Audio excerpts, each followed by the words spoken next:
മെറ്റഡായ ministries YouTube ചാനലിലേക്ക് അവർക്കും സ്വാഗതം. റോമർക്കെഴുതിയ ലേഖനം 15-ാം അധ്യായത്തിൻ്റെ 13-ാം വാക്യം വരെയാണ് കഴിഞ്ഞ ദിവസം നമ്മൾ ചിന്തിച്ചത്. അതിൽ ജാതികളും യഹൂദന്മാരും ഒരുമിച്ച് ദൈവത്തെ സ്തുതിക്കുന്ന കാര്യവും അതുകൊണ്ട് പരിശുദ്ധാത്മാവിൻ്റെ ശക്തിയിൽ നമുക്ക് പ്രത്യാശ വന്ന് അതിൽ സമൃദ്ധിയായിട്ട് സകല സന്തോഷവും സമാധാനം കൊണ്ട് നമ്മളെ നിറയ്ക്കട്ടെ എന്നും പൗലോസ് പറഞ്ഞ ഭാഗമാണ് നമ്മൾ എൻഡ് ചെയ്തത്. 14 തൊട്ട് 24 വരെയുള്ള വാക്യങ്ങളെ പൗലോസിൻ്റെ ജെൻറ്റൈൽസ് ജാതികളിലുള്ള സുവിശേഷം മിനിസ്ട്രിയെക്കുറിച്ച് ശുശ്രൂഷയെക്കുറിച്ച് പറയുന്ന ഭാഗങ്ങളാണ്. ഞാനത് വായിക്കാം. അത് എത്രയും കവർ ചെയ്യാൻ പറ്റുമെന്ന് വെച്ചാൽ നമുക്ക് കവർ ചെയ്യാം. നമുക്ക് ശ്രദ്ധയോടുകൂടി ഇരിക്കുക. ഞാനത് വായിക്കാം. സഹോദരന്മാരെ, നിങ്ങൾ തന്നെ ദയാപൂർണരും സകല ജ്ഞാനവും നിറഞ്ഞവരും അന്യോന്യം പ്രബോധിപ്പാൻ പ്രാപ്തരുമാകുന്നുവെന്ന് ഞാൻ നിങ്ങളെക്കുറിച്ച് ഉറച്ചിരിക്കുന്നു. എങ്കിലും ജാതികൾ എന്ന വഴിപാട് പരിശുദ്ധാത്മാവിനാൽ വിശദീകരിക്കപ്പെട്ട് പ്രസാദമായി തീരുവാൻ ഞാൻ ദൈവത്തിൻ്റെ സുവിശേഷഘോഷണം പുരോഹിതനായി അനുഷ്ഠിച്ചുകൊണ്ട് ജാതികൾ ക്രിസ്തുയേശുവിൻ്റെ ശുശ്രൂഷനായിരിക്കേണ്ടതിന് ദൈവം എനിക്ക് നൽകിയ കൃപ നിമിത്തം നിങ്ങളെ ഓർമ്മപ്പെടുത്തും വണ്ണം ഞാൻ ചിലയിടത്തെ അതിധൈര്യമായി നിങ്ങൾക്ക് എഴുതിയിരിക്കുന്നു. ക്രിസ്തുയേശുവിൽ എനിക്ക് ദൈവസംബന്ധമായ പ്രശംസയുണ്ട്. ക്രിസ്തു ഞാൻ മുഖാന്തരം ജാതികളുടെ അനുസരണത്തിനായിട്ട് വചനത്താലും പ്രവൃത്തിയാലും അടയാളങ്ങളും അത്ഭുതങ്ങളും ശക്തി കൊണ്ടും പരിശുദ്ധാത്മാവിൻ്റെ ശക്തി കൊണ്ടും പ്രവർത്തിച്ചല്ലാതെ മറ്റൊന്നും മിണ്ടുവാൻ ഞാൻ തുനിയയില്ല. അങ്ങനെ ഞാൻ യെരുശലേം മുതൽ ഇല്ലൂര്യ ദേശത്തോളം ചുറ്റി സഞ്ചരിച്ച് ക്രിസ്തുവിൻ്റെ സുവിശേഷഘോഷണം പൂരിപ്പിക്കുന്നു. ഞാൻ മറ്റൊരുത്തിൻ്റെ അടിസ്ഥാനത്തിന് പണിയാതിരിക്കേണ്ടതിന് ക്രിസ്തുവിൻ്റെ നാമം അറിഞ്ഞിട്ടുള്ള ഇടത്തല്ല, അവനെക്കുറിച്ച് അറിവ് കിട്ടിയിട്ടില്ലാത്തവർ കാണും, കേട്ടിട്ടില്ലാത്തവർ ഗ്രഹിക്കും എന്ന് എഴുതിയിരിക്കുന്ന പോലെ അത്രേ സുവിശേഷം അറിയിപ്പാൻ അഭിമാനിക്കുന്നത്. 21 വരെയുള്ള വാക്യങ്ങളെ ഞാൻ വായിച്ചത്. ഇതിലെ ഒരുപാട് കാര്യങ്ങൾ, ഒരുപാട് പോയിൻറ്റ്സ് നമ്മൾ ഇതിനകത്തുനിന്ന് നമ്മൾ ചിന്തിക്കാനായിട്ടുണ്ട്. 14-ാം വാക്യം തൊട്ട് പൗലോസിൻ്റെ പ്രേക്ഷിത പ്രവൃത്തി ജെൻറ്റൈൽസിൻ്റെ ഇടയിലുള്ള സുവിശേഷ ഘോഷണത്തെക്കുറിച്ച് ആണ് എഴുതിയിരിക്കുന്നത്. നിങ്ങൾ നന്മ നിറഞ്ഞവരും, അതിൻ്റെ 14-ാം വാക്യത്തിൻ്റെ വേറൊരു പരിഭാഷയാണ് ഞാൻ വായിക്കുന്നത്. നന്മ നിറഞ്ഞവരും എല്ലാ അറിവും തികഞ്ഞവരും പരസ്പരം ഉപദേശിപ്പാൻ പ്രാപ്തരും ആകുന്നു എന്ന് ഞാൻ നിങ്ങളെക്കുറിച്ച് ഉറച്ചിരിക്കുന്നു. നന്മ നിറഞ്ഞവർ, എല്ലാം അറിയുന്നവർ, പ്രബോധിപ്പാനായിട്ട് കഴിവുള്ളവർ എന്ന് പറഞ്ഞിട്ട് പൗലോസ് ഉറയ്ക്കുകയാണ്. ഇത് അവരെക്കുറിച്ച് പറയുന്ന അവിടെയുള്ള റോമിലുള്ള ജെൻറ്റൈൽസും അല്ലെങ്കിൽ ജ്യൂസും അവരെക്കുറിച്ച് പറയുന്ന കാര്യങ്ങളാണ്. എന്നിട്ട് പൗലോസിൻ്റെ മിനിസ്ട്രിയുടെ പ്രത്യേകത, എൻ്റെ ക്യാരക്ടേഴ്സ് പറയുന്നുണ്ട്. അത് 5 ക്യാരക്ടറാണ് പൗലോസിൻ്റെ ശുശ്രൂഷയെക്കുറിച്ച് പറയുന്നത്. അതിൽ 15-ാം വാക്യത്തിൽ എങ്കിലും ജാതികൾ എന്ന വഴിപാട് പരിശുദ്ധാത്മാവിനാൽ വിശദീകരിക്കപ്പെട്ട പ്രസാദമായി തീരുവാൻ ഞാൻ ദൈവത്തിൻ്റെ സുവിശേഷഘോഷണം പുരോഹിതനായി അനുഷ്ഠിച്ചുകൊണ്ട് ജാതികൾ ക്രിസ്തുയേശുവിൻ്റെ ശുശ്രൂഷകനായിരിക്കേണ്ടതിന് ദൈവം എനിക്ക് നൽകിയ കൃപ നിമിത്തം നിങ്ങളെ ഓർമ്മപ്പെടുത്തുവാൻ വണ്ണം ഞാൻ ചിലത് അതിധൈര്യമായി നിങ്ങൾക്ക് എഴുതിയിരിക്കുന്നു. ഒന്ന്, it is received by grace. കൃപയാലാണ് ഞാൻ ശുശ്രൂഷനായി തീർന്നത് എന്ന് പറയുന്നു. എനിക്ക് നൽകിയ കൃപ നിമിത്തം, ദൈവം എനിക്ക് നൽകിയ കൃപ നിമിത്തം. നമുക്കറിയാം പോളിൻ്റെ ക്രെഡൻഷ്യൽസ് പറഞ്ഞാൽ അവൻ ബെന്യാമിൻ ഗോത്രക്കാരനായിരുന്നു. അന്നേരം ബെന്യാമിൻ ഗോത്രക്കാരൻ എന്ന് പറഞ്ഞാൽ ബെന്യാമിൻ്റെ ക്യാരക്ടർ നമ്മൾ ഉൽപ്പത്തി പുസ്തകം 49-ാം അധ്യായത്തിൽ 27-ാം വാക്യത്തിൽ അവന് കടിച്ചു കീറുന്ന ചെന്നായി എന്നാണ് പറയുന്നത് ബെന്യാമിനെ കുറിച്ച് പറയുമ്പോഴേ. എന്നാൽ അവനൊരു ഉൾഫായിരുന്നു. He was an wolf. വിശുദ്ധന്മാരെ ഭയപ്പെട്ടു, കാരണം വിശുദ്ധന്മാരെ കൊല്ലാൻ വേണ്ടി ഇറങ്ങി പുറപ്പെട്ട.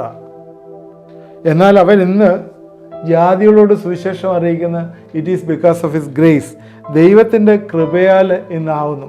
1 കൊരിന്ത്യർ 15:8 പറയുന്ന ദൈവകൃപയാലാകുന്നു എന്ന് പറഞ്ഞു. ഞാൻ അപ്പോസ്തലനായിരിക്കുന്നത് ദൈവകൃപയാലാണ്, ഞാൻ അധ്വാനിച്ചത് ദൈവകൃപയാലാണ് എന്ന് പൗലോസ് വീണ്ടും പറയുന്ന ഭാഗം ശ്രദ്ധേയമാണ്. റോമർ 1:5 പറയുന്നുണ്ട്, എനിക്ക് കൃപയും അപ്പോസ്തലത്വവും ഞാൻ പ്രാപിച്ചു. റോമർ 1:5 പറയുന്നത് കൃപയും അപ്പോസ്തലത്വവും പ്രാപിച്ചതായിട്ട് പറയുന്നു. അതുകൊണ്ട് കൃപയാലാണ് അവൻ്റെ ശുശ്രൂഷ ആയിരിക്കുന്നത് എന്ന് നമ്മൾ ശ്രദ്ധിക്കുക. ഒന്നാമത്തെ point is ministry is by the grace of God. ദൈവം കൊടുത്തിരിക്കുന്ന കൃപയാലായിരുന്നു. രണ്ടാമത്തെ പോയിന്റ് ഇവിടെ കാണുന്നത് it is centred in gospel. സുവിശേഷത്തിൽ ആയിരുന്നു, ഗോസ്പലിൽ ആയിരുന്നു എന്ന് കാണുന്നു. ഇതിനകത്ത് എങ്കിലും ജാതികൾ എന്ന വഴിപാട് പരിശുദ്ധാത്മാവിനാൽ വിശദീകരിക്കപ്പെട്ട പ്രസാദമായി തീരുവാൻ ഞാൻ ദൈവത്തിൻ്റെ സുവിശേഷ ഘോഷണം പുരോഹിതനായി അനുഷ്ഠിച്ചുകൊണ്ട് ജാതികൾ ക്രിസ്തുയേശുവിൻ്റെ ശുശ്രൂഷനായിരിക്കും. ഇവിടെ കാണുന്ന ഒരു കാര്യം, ഈ 15-16 വാക്യങ്ങളിൽ കാണുന്ന ഒരു കാര്യം, ഇവിടെ പുരോഹിതനായിരിക്കുന്നു. സുവിശേഷ ഘോഷണത്തിൽ പുരോഹിതനായി അനുഷ്ഠിച്ചുകൊണ്ട് ജാതികളിൽ ക്രിസ്തുയേശുവിൻ്റെ ശുശ്രൂഷനായിരിക്കും.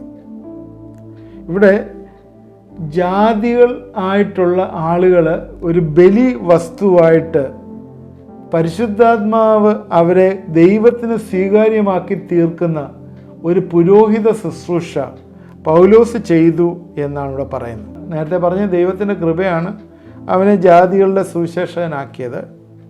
എന്നാൽ ഈ ജാതികളെ ഓഫറിങ് അക്സെപ്റ്റബിൾ ടു ഗോഡ്, ദൈവത്തിന് അക്സെപ്റ്റ് ചെയ്യുന്ന ഒരു ഓഫറിങ് ആക്കി മാറ്റി. ഒരു വലിയൊരു തോട്ട്, ഒരു ചിന്തയാണ് അത് വരുന്നത്. നമ്മളൊരാളോട് സുവിശേഷം പറയുമ്പോൾ, ഒരാൾ കർത്താവിനെ അറിയുമ്പോൾ ശരിക്കും അവർ ദൈവത്തിൻ്റെ സന്നിധിയിൽ ഒരു ബലി വസ്തു ആയിത്തീരുകയാണ്. അതിനെക്കുറിച്ച് നിങ്ങൾ ചിന്തിച്ചിട്ടുണ്ടോ? അത് പറയാൻ നമുക്ക് ധൈര്യം ഉണ്ടാവണം. അതാണ് ഏറ്റവും ആവശ്യം. ഇവിടെ ഒരു ബലി വസ്തുവായി, കർത്താവിന് സ്വീകാര്യമായിട്ടുള്ള ബലിവസ്തു, ദൈവത്തിൻ്റെ സ്വീകാര്യമായിട്ടുള്ള ഓഫറിങ്. അതെങ്ങനെയാണ്? ദൈവത്തിന് പ്രസാദമുള്ള ശുശ്രൂഷ, പുരോഹിത ശുശ്രൂഷ, ദൈവത്തിന് പ്രസാദമുള്ള യാഗം, വിശുദ്ധിയുള്ളത് മാത്രമേ ദൈവത്തിന് കൊടുക്കാൻ പറ്റുകയുള്ളൂ. ഈ മലാക്കി 1:6-7 വാക്യങ്ങളിൽ നിങ്ങൾ എൻ്റെ യാഗപീഠത്തിന്മേൽ മലിന ഭോജനം അർപ്പിക്കുന്നു, എന്നാൽ നിങ്ങൾ ഏതിനാൽ നിങ്ങൾ മലിനമാക്കുന്നു? യഹോവയുടെ മേശ നിന്ദ്യമെന്ന് നിങ്ങൾ പറയുന്നതിനാൽ തന്നെ. അതുകൊണ്ട് താഴെ എഴുതിയിട്ടുണ്ട്, കണ്ണ് പൊട്ടിയതും മുടന്തുള്ളതിനെയും എല്ലാം കൊണ്ട് അർപ്പിച്ചു കഴിഞ്ഞാൽ, അവനെ പ്രസാദിപ്പിക്കാനായിട്ട് അത് ചെയ്താൽ അത് നിങ്ങളുടെ കയ്യിൽ നിന്ന് ഞാൻ വഴിപാട് കൈക്കൊള്ളുകയില്ല എന്ന് പറയുന്നുണ്ട്. ഈ മലാക്കിയുടെ പുസ്തകം 1:6 തൊട്ടുള്ള വാക്യങ്ങളിലാണ് അത് പറയുന്നത്. അവിടെ ദൈവത്തിൻ്റെ സന്നിധിയിൽ ഓഫർ ചെയ്യുന്നത് വിശുദ്ധിയോടുകൂടി മാത്രമേ ഓഫർ ചെയ്യാൻ പാടുള്ളൂ. ജാതികൾ എങ്ങനെയാണ് ദൈവത്തിന് വിശുദ്ധിയായിത്തീരുന്നത്? ഇവിടെ പ്രത്യേകം പറയുന്നുണ്ട്, ജാതികൾ എന്ന വഴിപാട് പരിശുദ്ധാത്മാവിനാൽ വിശുദ്ധീകരിക്കപ്പെടുന്നു. അതിന് പരിശുദ്ധാത്മാവ് ജാതികളെ ശുദ്ധീകരിക്കുകയാണ്. അതെങ്ങനെയാണ് പരിശുദ്ധാത്മാവ് ജാതികളെ ശുദ്ധീകരിക്കുന്നത്? കർത്താവായ യേശുക്രിസ്തുവിനെ പ്രസൻറ്റ് ചെയ്ത് സുവിശേഷത്താൽ രക്ഷ പ്രാപിച്ച ജാതികളെ, പ്ലീസ് ശ്രദ്ധിക്കുക, യേശുക്രിസ്തുവിൻ്റെ സുവിശേഷം പറഞ്ഞ് യേശുക്രിസ്തുവിൽ കൂടി രക്ഷ പ്രാപിച്ച ജാതികൾ, അവരിൽ എന്താണ്? പരിശുദ്ധാത്മാവിലുണ്ട്. അവരെ പരിശുദ്ധാത്മാവ് വിശദീകരിക്കുമ്പോഴേ അവരെ ഒരു യാഗവസ്തുവായി ദൈവത്തിൻ്റെ സന്നിധിയിൽ പുരോഹിതനായ പൗലോസ് സബ്മിറ്റ് ചെയ്യുന്നു. നമ്മൾ ശ്രദ്ധിക്കേണ്ട ഒരു കാര്യം, യേശുക്രിസ്തു ഏത് രീതിയിലാണ് പുരോഹിതനായത്? ക്രിസ്തീയ സഭയിൽ ഇന്ന് യാഗങ്ങളൊന്നുമില്ല. യേശുക്രിസ്തു അഹ്റോൻ്റെ പൗരോഹിത്യം അവസാനിച്ചു. മഹാപുരോഹിതനായ യേശു പുരോഹിതനും യാഗവസ്തുവും ഒന്നായി. ശ്രദ്ധിക്കുക, യേശു തന്നെ പുരോഹിതനാണ്, അവൻ തന്നെ യാഗവസ്തുവായി. അന്ന് മഹാപുരോഹിതൻ പുതിയ നിയമത്തിലേക്ക് വരുമ്പോഴേ പൗരോഹിത്യം അവിടെ അവസാനിക്കുകയാണ്, യേശുക്രിസ്തു മഹാപുരോഹിതനായിട്ട്. പിന്നെ എന്താണുള്ളത്? മൽക്കീസദേക്കിൻ്റെ ക്രമപ്രകാരം യേശു മഹാപുരോഹിതനായി. പൗലോസിനെ സംബന്ധിച്ചിടത്തോളം അവൻ ബെന്യാമിൻ ഗോത്രക്കാരനാണ്. അവന് പൗരോഹിത്യ വസ്ത്രം ധരിച്ചിട്ടില്ല. അവൻ പുരോഹിതനെന്ന് പറയാനായിട്ട് പറ്റില്ല, ലേവ്യ ഗോത്രത്തിന് മാത്രമുള്ളതാണ്. അതുകൊണ്ട് ബെന്യാമിൻ ഗോത്രക്കാരനായ പൗലോസ് സുവിശേഷഘോഷണം നടത്തിയാലും അവൻ പൗരോഹിത്യ ശുശ്രൂഷയാണ് ചെയ്യുന്നത്. അതെങ്ങനെയാണ് പൗരോഹിത്യ ശുശ്രൂഷയാവുന്നത്? അവനെ ഒരു റോയൽ പ്രീസ്റ്റ്ഹുഡ് ആക്കിയിരിക്കുകയാണ്. എന്ന് പറഞ്ഞാൽ റോയൽ പ്രീസ്റ്റ്ഹുഡ് എന്ന് പറഞ്ഞാൽ രാജാവും പുരോഹിതനും. പഴയ നിയമത്തിൽ ഒരിക്കലും രാജാവും പുരോഹിത ശുശ്രൂഷ ചെയ്യാൻ പാടില്ല. ശൗല് ചെയ്തിട്ട് എന്താ സംഭവിച്ചതെന്ന് നമുക്കറിയാം. രാജാവ് ഒരിക്കലും പുരോഹിതനാകാൻ പാടില്ല, സാധ്യമല്ല. എന്നാൽ യേശു രാജാവും പുരോഹിതനും ആയി. അതാണ് പറഞ്ഞത്, യേശു മഹാപുരോഹിതനായി, അവൻ യാഗവസ്തുവായി, അവൻ രാജാവും പുരോഹിതനുമായി തീർന്നു. അതുകൊണ്ട് എന്താണ്? നിങ്ങൾ, ഞാനും യേശുവിനെ പോലെ രാജകീയ പുരോഹിത വർഗമാണ്. നിങ്ങൾ രാജകീയ പുരോഹിത വർഗം ആയിട്ട് നിങ്ങളെ തിരഞ്ഞെടുത്തിരിക്കുകയാണ്. അതുകൊണ്ട് ഇന്ന് വിശ്വാസികൾ എല്ലാവരും ഇതേ പ്രിവിലേജിലാണ് ആയിരിക്കുന്നത്. പുരോഹിതൻ, രാജകീയ പുരോഹിത വർഗം. അതെങ്ങനെയാണ് വന്നത്? ആത്മാവിൽ ദൈവം പകർന്നതാണ്. ഒരു പാപിയെ ദൈവത്തിങ്കിലേക്ക് നടത്തുമ്പോൾ ഒരു പൗരോഹിത്യ ശുശ്രൂഷയാണ് ചെയ്യുന്നതെന്ന് മറന്നുപോകരുത്. ഒരു ജാതിയെ ദൈവത്തിങ്കിലേക്ക് നടത്തുമ്പോൾ നമ്മൾ ചെയ്യുന്ന ഒരു പൗരോഹിത്യ ശുശ്രൂഷയാണ്. പൗലോസും അത് തന്നെയാണ് ചെയ്തത്. ഒരു പൗരോഹിത്യ ശുശ്രൂഷയാണ് ചെയ്തത്. എന്താണ് ചെയ്തത്? അവൻ്റെ യാഗവസ്തു ജാതികളായിരുന്നു. ഇതുപോലെ തന്നെ നമ്മൾ ചിന്തിക്കണം. നിങ്ങൾ ഓരോരുത്തരും ഒരാളിനെ കർത്താവിലേക്ക് നടത്തുമ്പോഴേ അത് ഒരു യാഗവസ്തു, ഒരു വഴിപാടായിട്ട് കർത്താവിന് സമർപ്പിക്കുകയാണ്. അത് വിശുദ്ധീകരിക്കുന്നത് പരിശുദ്ധാത്മാവാണ്. ആത്മാവാണ് വിശുദ്ധീകരിക്കുന്നത്. ഇവിടെ അതാണ് എഴുതിയിരിക്കുന്നത്, വിശുദ്ധീകരിച്ച്, പരിശുദ്ധാത്മാവിൽ വിശുദ്ധീകരിച്ച് പ്രസാദമായി തീരുക. മലാക്കിയുടെ പ്രവചനത്തിലെ മലിനവസ്തു യാഗപീഠത്തിലേക്ക് വെച്ചാൽ അത് പ്രസാദിക്കുകയില്ല. അതിനെ എങ്ങനെയാണ് വിശുദ്ധീകരിക്കുന്നത്? പരിശുദ്ധാത്മാവിൽ വിശുദ്ധീകരിക്കണം. ജാതികൾ എന്ന ബലിവസ്തുവിനെ പരിശുദ്ധാത്മാവിനെ വിശുദ്ധീകരിച്ച് ദൈവത്തിൻ്റെ സന്നിധിയിലേക്ക് സമർപ്പിക്കുന്ന ഒരു കാര്യമാണ് ഇവിടെ പറയുന്നത്.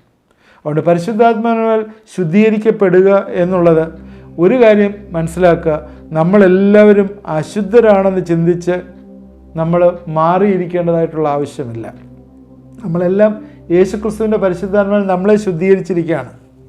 അത് പരിച്ഛേദനയൊന്നുമല്ല, അത് പ്രവൃത്തികളൊന്നുമല്ല, കാരണം വിശ്വാസത്താലാണ്. എന്നാൽ പരിശുദ്ധാത്മാവിനാൽ വിശുദ്ധീകരിക്കുന്ന ശുശ്രൂഷ നമ്മൾ ചെയ്യുവാനായിട്ട് ദൈവം ആഗ്രഹിക്കുന്നു. ജഡത്തിൽ പ്രശംസിക്കുന്ന യഹൂദവാദികൾ ക്രിസ്തുവിൽ മാത്രം പ്രശംസിക്കുന്ന വിജാതീയരേക്കായും കുറഞ്ഞ വിശുദ്ധിയുള്ളവരാണ്. അതുകൊണ്ടാണ് യെരുശലേം കൗൺസിലിൽ പത്രോസ് പറയുന്നത്, ഹൃദയങ്ങളെ അറിയുന്ന ദൈവം നമുക്ക് തന്നതുപോലെ ഇവർക്കും പരിശുദ്ധാത്മാവിനെ കൊടുത്തുകൊണ്ട് സാക്ഷി നിന്ന് വിശ്വാസത്താൽ അവരെ ശുദ്ധീകരിച്ചതിനാൽ നമുക്കും അവർക്കും തമ്മിൽ ഒരു വ്യത്യാസവും വെച്ചിട്ടില്ല. നമ്മുടെ യെരുശലേം കൗൺസിലിലെ പത്രോസിൻ്റെ ഡിക്ലറേഷനാണ്. യാതൊരു വ്യത്യാസവുമില്ല, ജാതികളും യഹൂദന്മാരും തമ്മിൽ യാതൊരു വ്യത്യാസവുമില്ല. പരിശുദ്ധാത്മാവാണ് അവരെ ശുദ്ധീകരിച്ചിരിക്കുന്നത്. അതുകൊണ്ട് യാതൊരു വ്യത്യാസമില്ല. അപ്പോസ്തല പ്രവൃത്തി 15:8-9 വാക്യങ്ങളാണ്. അതുകൊണ്ട് ക്രിസ്തീയ ശുശ്രൂഷയെക്കുറിച്ച് ഈ 15-16 വാക്യങ്ങൾ പറയുന്നത് 7 കാര്യങ്ങൾ. അത് ഒന്ന്, ശുശ്രൂഷയുടെ ഉറവിടം. ശുശ്രൂഷയുടെ ഉറവിടം എന്ന് പറയുന്നത് 1 കൊരിന്ത്യർ 15:10 പറയുന്നത് ഇങ്ങനെയാണ്, എങ്കിലും ഞാനാകുന്ന ദൈവകൃപയാലാകുന്നു, എന്നാൽ ഞാനല്ല, എന്നോടുകൂടെയുള്ള ദൈവകൃപയത്രേ. കൃപ വ്യർത്ഥമാവുന്നില്ല, എല്ലാവരേക്കാളും ഞാൻ അത്യന്തം അധ്വാനിച്ചിരിക്കുന്നു, എന്നാൽ ഞാനല്ല, എന്നോട് കൂടെയുള്ള ദൈവകൃപയത്രേ. ശുശ്രൂഷയുടെ ഉറവിടം ദൈവകൃപയാണ്. ശുശ്രൂഷയുടെ ഉദ്ദേശം എന്താണ്? യേശുക്രിസ്തുവിൻ്റെ ശുശ്രൂഷനായിരിക്കുക എന്നാണ്. പൗലോസ് അതാണ് ചെയ്ത്. ശുശ്രൂഷയുടെ ഉദ്ദേശം യേശുക്രിസ്തുവിൻ്റെ ശുശ്രൂഷ. പൗലോസിനെ സംബന്ധിച്ചിടത്തോളം ശുശ്രൂഷയുടെ മണ്ഡലം ജാതികളുടെ ഇടയിലാണ്. നമ്മൾക്കും ഇപ്പോൾ അത് തന്നെയാണ്. നമ്മളും ജാതികളുടെ ഇടയിലാണ് നമുക്കുള്ളത്. നമുക്ക് യഹൂദൻ്റെ ഇടയിലുള്ള വേലയല്ല നമുക്കുള്ളത്, ജാതികളുടെ ഇടയിലാണ്. ശുശ്രൂഷയുടെ ജോലി എന്താണ്? ദൈവത്തിൻ്റെ സുവിശേഷം അറിയിക്കുക, സുവിശേഷ ഘോഷണം. അതാണ് ശുശ്രൂഷയുടെ ജോലി. ശുശ്രൂഷയുടെ അന്ത്യം എന്താണ്? ജാതികൾ എന്ന വഴിപാട് ദൈവത്തിന് പ്രസാദമായി തീരണം. ശുശ്രൂഷയുടെ കിരീടം വിശുദ്ധീകരിക്കപ്പെടണം. ശുശ്രൂഷയുടെ കിരീടം, ക്രൗൺ എന്ന് പറയുന്നത് വിശുദ്ധീകരിക്കപ്പെടണം. ശുശ്രൂഷയുടെ ഉറപ്പെന്ന് പറഞ്ഞാൽ പരിശുദ്ധാത്മാവിനാണ്.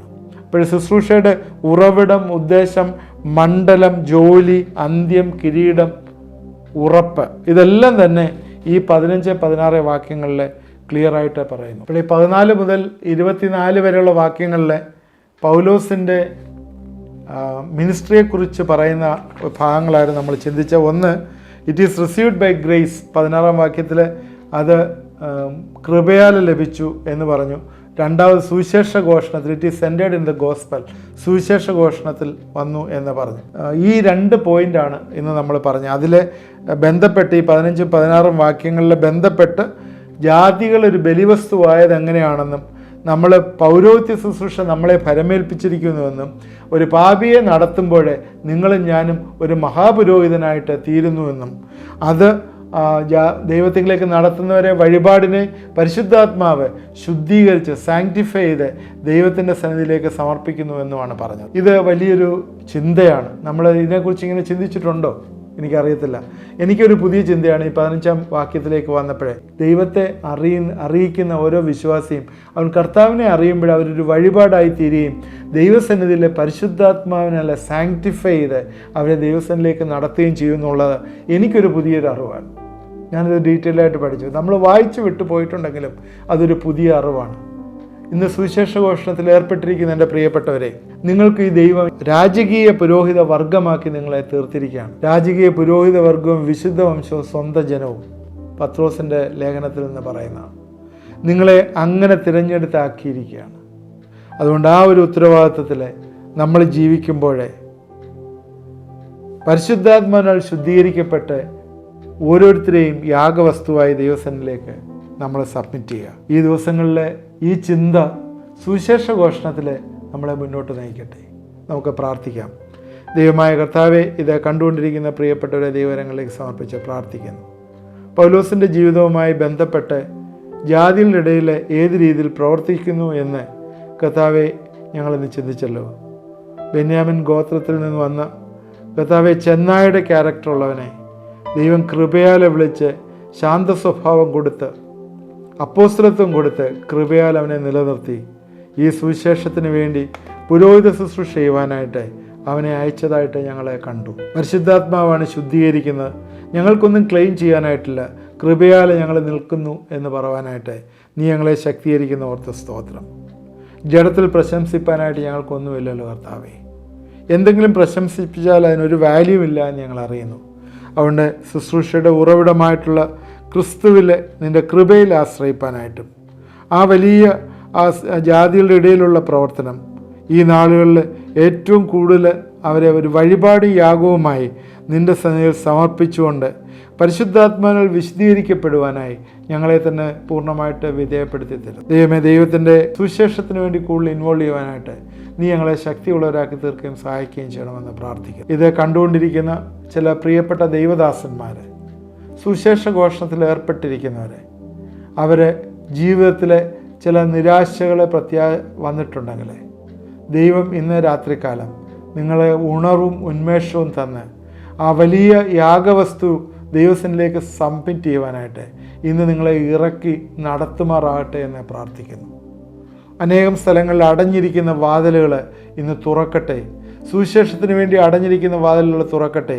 പല സംഘടനകൾ വഴിയായും വ്യക്തി വഴിയായും പലയിടത്തും പ്രതികൂലമായിട്ടുള്ള സാഹചര്യങ്ങളെ മുമ്പിൽ നിൽക്കുമ്പോഴേ സുവിശേഷ ഘോഷണത്തിലെ ആ വാതിലൊക്കെ ഇന്ന് തുറന്നു വരട്ടെ എന്ന് പ്രാർത്ഥിക്കുന്നു.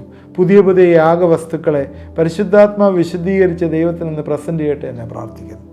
എന്നോട് ചേർന്ന് സുവിശേഷ ഘോഷണത്തിൽ നിൽക്കുന്ന പ്രിയപ്പെട്ടവരിത് പ്രാർത്ഥിക്കുന്നുണ്ടല്ലേ, ദൈവം നിങ്ങൾക്ക് പുതിയ വഴികളെ തുറക്കുകയും വാതിലുകളെ തുറക്കുകയും ചെയ്യും. ദൈവത്തിൻ്റെ നാമം മഹത്വപ്പെടുമാറാകട്ടെ. ദൈവമേ, ഞങ്ങളെ ഏൽപ്പിച്ച് പ്രാർത്ഥിക്കുന്നു. ഇത് കാണുകയും കർത്താവേ ഇതിനോട് പ്രതികരിക്കുകയും ചെയ്യുന്നവരെ നീ അനുഗ്രഹിക്കുകയും സഹായിക്കുകയും ചെയ്യണം. യേശു ക്രിസ്തുവിൻ്റെ നാമത്തിൽ പ്രാർത്ഥിക്കുന്നു, കേൾക്കുമാറാകണമേ. ആമേൻ. ഇത് കണ്ടുകൊണ്ടിരുന്ന എല്ലാവരെയും ദൈവം അനുഗ്രഹിക്കട്ടെ.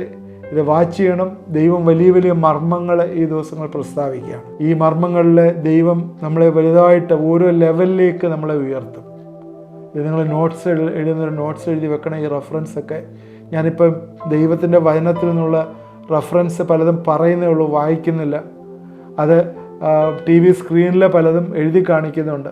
എന്നാൽ നിങ്ങളത് നോട്ട്സ് എഴുതി വെച്ച് നിങ്ങളത് വായിക്കുകയും ധ്യാനിക്കുകയും ചെയ്താൽ നിങ്ങൾക്കത് ഒരുപാട് പ്രയോജനമായി തീരും. നിങ്ങളുടെ പ്രയർ റിക്വസ്റ്റുകൾ ആ വാട്സാപ്പ് നമ്പറിൽ എഴുതി അയച്ചു തന്നാൽ നിങ്ങൾക്ക് വേണ്ടി പ്രാർത്ഥിക്കുന്നതാണ്. ഈ ദിവസങ്ങളിൽ ദൈവം ഒരുപാട് മിറക്കിൾസൊക്കെ നടത്തുന്നുണ്ട് എന്നുള്ള ചില ആളുകൾ അറിയിക്കുന്ന ഓർത്ത് സ്തോത്രം. ഈ ശുശ്രൂഷ കൂടുതലായിട്ട് നിങ്ങൾക്ക് പ്രയോജനമായി തീരട്ടെ. ഈ ശുശ്രൂഷ മൂലം നിങ്ങൾ അനുഗ്രഹിക്കപ്പെടട്ടെ. നിങ്ങൾ മാത്രമല്ല, നിങ്ങളുടെ കുടുംബവും നിങ്ങളുടെ കമ്മ്യൂണിറ്റിയും അനുഗ്രഹിക്കപ്പെടട്ടെ എന്ന് പ്രാർത്ഥിക്കുന്നു. ഇത് പലർക്കും ഷെയർ ചെയ്ത് കൊടുക്കുക. ഇത് നിങ്ങളുടെ വാട്സാപ്പ് സ്റ്റാറ്റസിൽ കൊടുക്കുക ഒക്കെ ചെയ്താലേ ദൈവം നിങ്ങളെ അനുഗ്രഹിക്കും. കൂടുതലായിട്ട് നിങ്ങൾക്ക് അഭിവൃദ്ധിയിലേക്ക് ദൈവം നടത്തുന്നതായിട്ട് കാണാം. ഈ രാത്രിയിലും ദൈവം നമ്മളെ അനുഗ്രഹിക്കട്ടെ. ദൈവത്തിൻ്റെ കൃപയിൽ നമ്മളെ പൊതിയട്ടെ. ആമേൻ.